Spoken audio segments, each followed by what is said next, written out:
daqui, notícias dali, notícias de todo lugar. O Canal 4 é o primeiro a informar.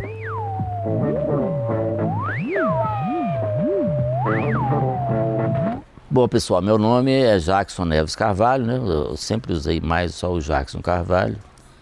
Eu comecei na TV da Colômbia de uma forma que se fosse trazer para os dias de hoje, ela poderia ser considerada até romântica. Porque eu tinha 15 anos de idade, eu adorava esse mundo da comunicação.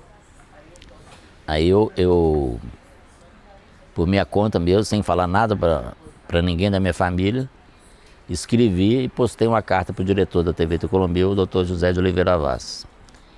Naquela época, a música que estava bombando no Brasil todo era Aquele Abraço do Gilberto Gil. E eu comecei a carta para o Dr. José Vaz exatamente assim. Dr. José Vaz, aquele abraço.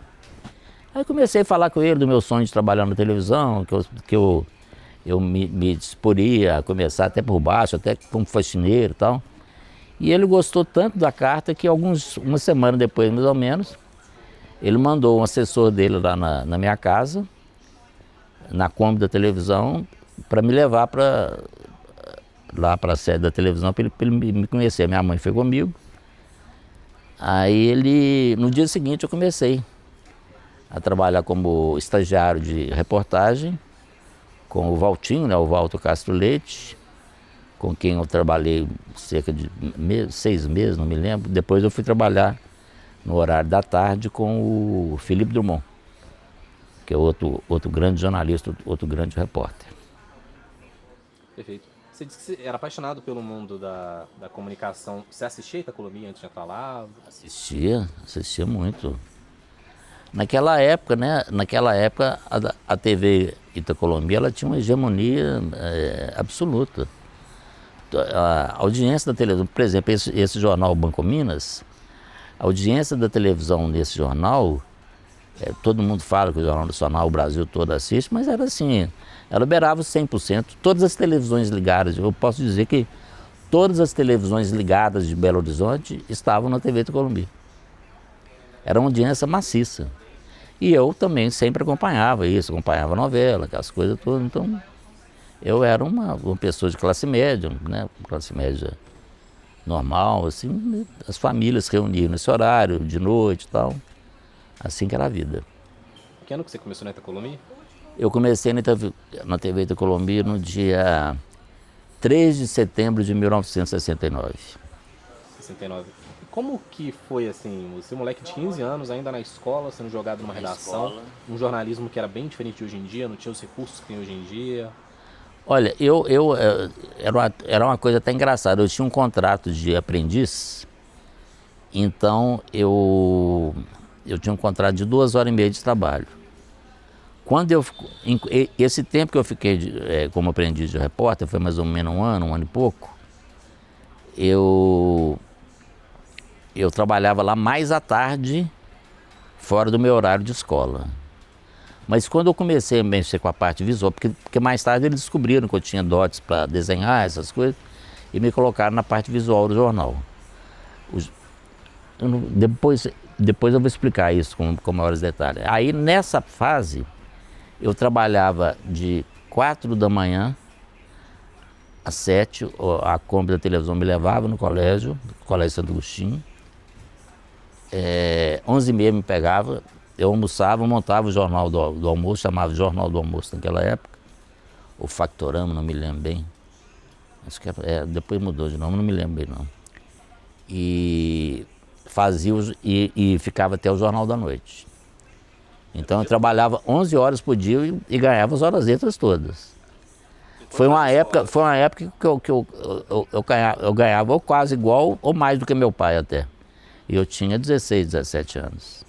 Você ficou quanto tempo na reportagem até você ir para a parte gráfica? Eu me lembro, eu acho que foi coisa de um ano e pouco. Aí essa parte que eu vou detalhar melhor agora. O jornal, ele era, na época era tudo rudimentar, se comparando com hoje, né? O jornal, ele tinha assim um cenário, que era tipo assim um telão. Eu ficava no estúdio com projetor de slides, projetando slides para ilustrar. Quem apresentava era o Jaime Gomes. E tinha slides neutros, que eram geralmente fotos de artes plásticas abstratas, Picasso, abstratas.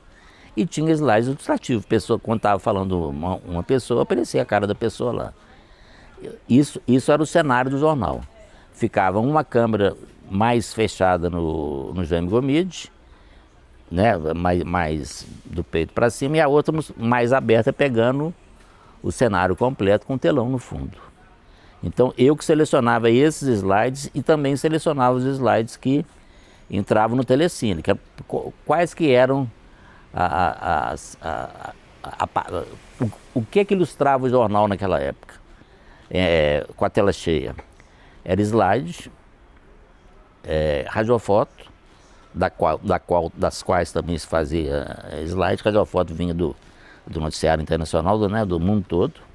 A gente recebia lá no edifício Caiaca mesmo, revelava, fazia o slide. E tinha um arquivo enorme de slides que foi feito quando eu comecei lá, já tinha esse arquivo. Eu ampliei o arquivo, melhorei, ordenei tudo corretamente, tudo direitinho, ordem alfabética, tudo organizado. E filmes em preto e branco, que eles não eram revelados para ficar positivos. Eles eram exibidos em negativo, mas o Telecine, o equipamento, transcrevia para positivo.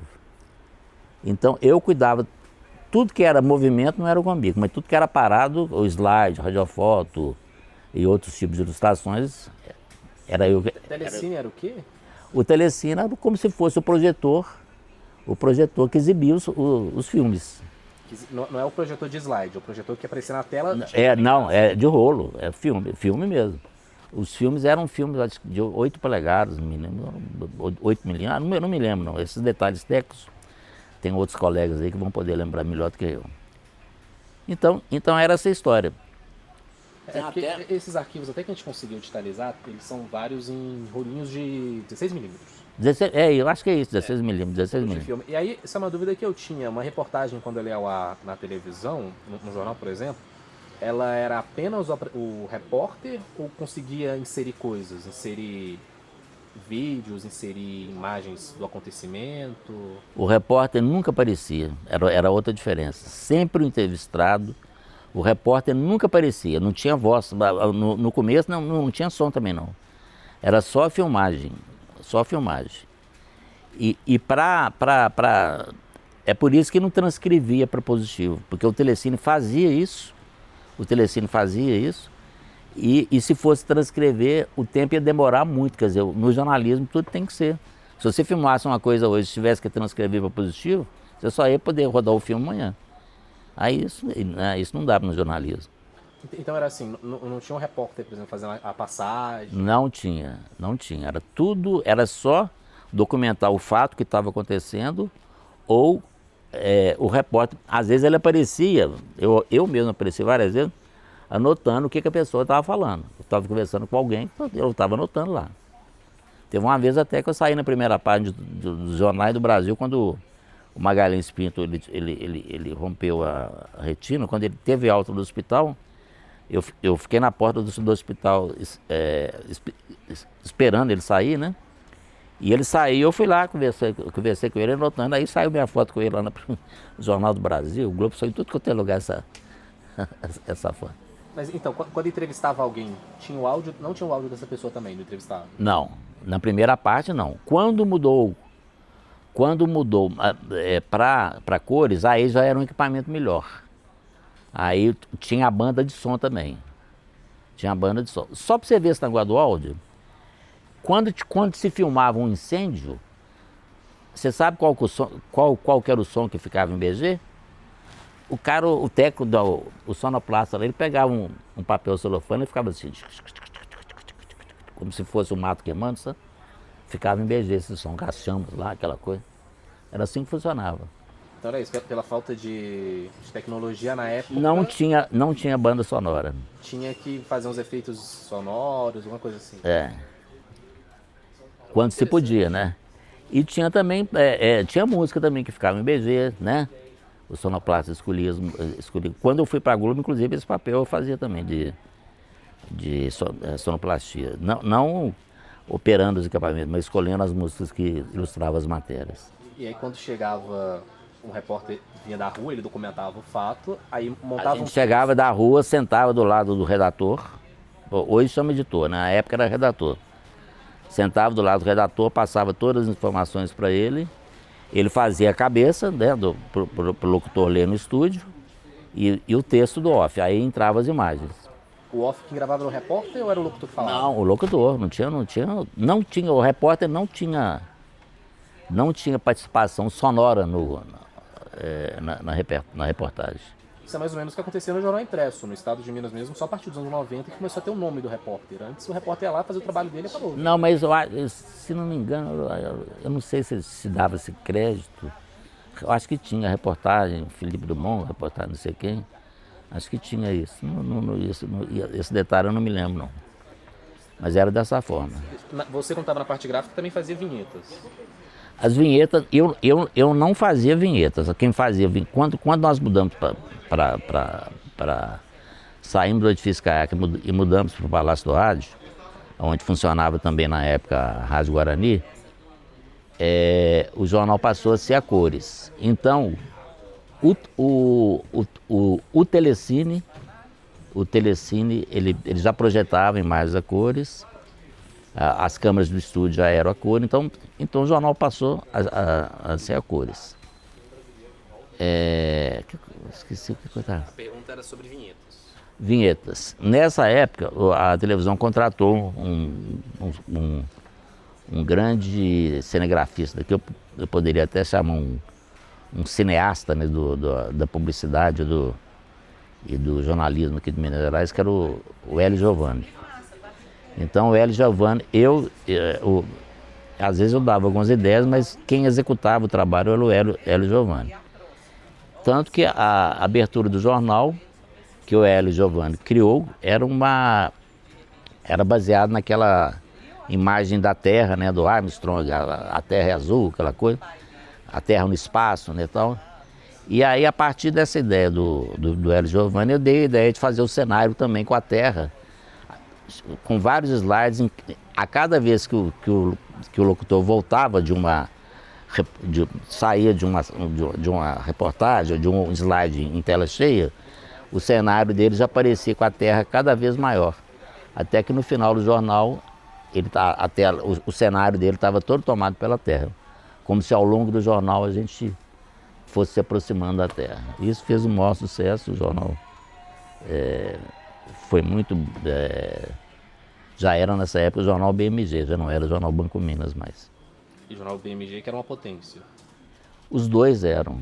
Eu acho que o jornal Banco Minas até mais, porque quando o jornal Banco Minas ele estava no auge, não tinha nem Globo ainda, não existia a Rede Globo.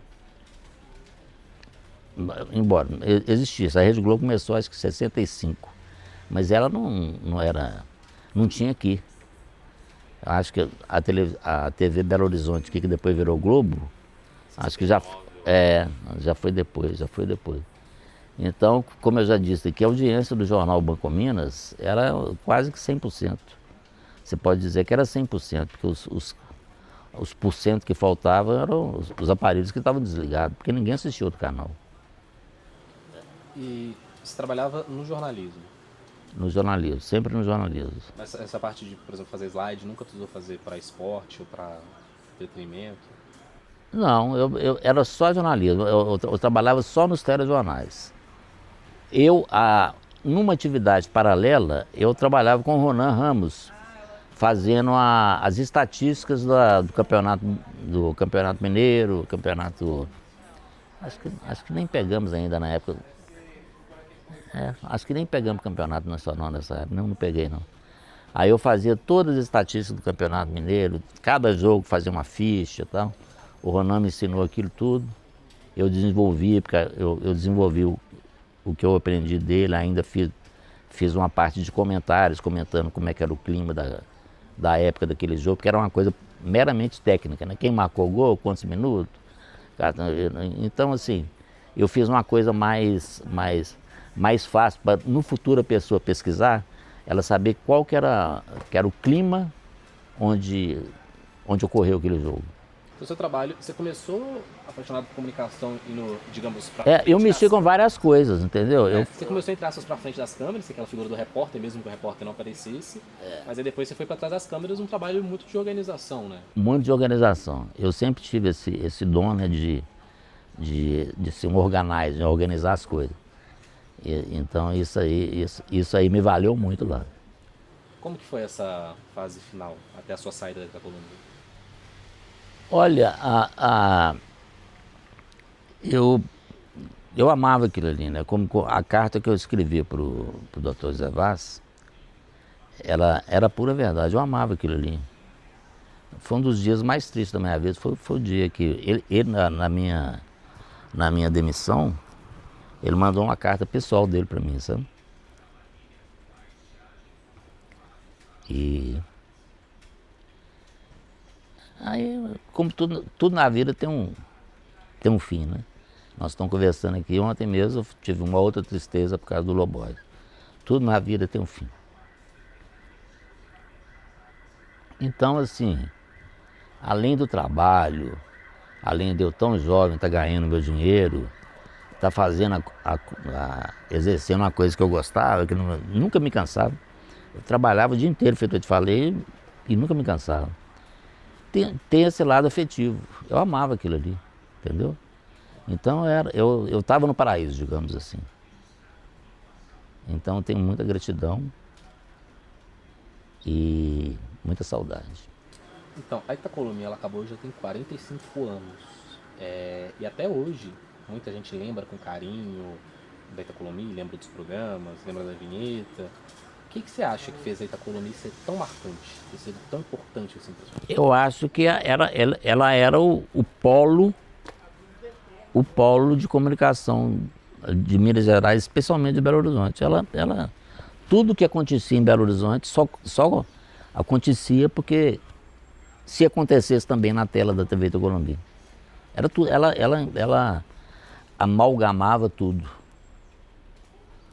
Cultura, esporte, lazer, catástrofe. Eu mesmo, quando teve aquele episódio lá da Gambileira, que aquele pavilhão desabou lá, essa história eu quero até contar. Foi num dia, era a hora do almoço.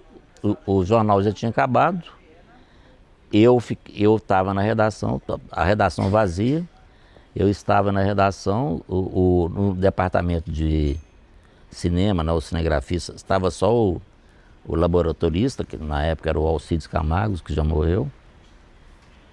E aí tocou o telefone, eu liguei me deram a notícia, eu liguei pro Estácio, né, pro chefe, ele mandou eu pegar o Alcides e ir até que a primeira equipe chegasse que iria lá me render. Na hora que eu cheguei lá, eu vi aquela coisa absolutamente catastrófica, né? Gente gritando, gente debaixo das vigas, aquela confusão. Aí eu liguei corri lá pro hospital, acho que foi no Sara Kubitschek, liguei de novo, aí eles mandaram, como é que chamava, gente? Era o dinossauro, era o carro de externa. O carro que fazia. O carro só saía da garagem do Palácio do Rádio para ir fazer jogo no Mineirão. Era uma operação hercúlea para montar esse carro. Aí foi o carro e de lá começou a transmitir ao vivo. Antes de ter um telejornal no ar, foi um plantão? Foi um plantão, começou a transmitir ao vivo. Foi uma coisa assim, morreram 70 pessoas, não sei quanto. O pavilhão desabou. Foi a transmissão mais marcante que você lembra assim? Da minha vida foi. Da minha vida foi a transmissão mais marcante, eu nunca vou esquecer daqui.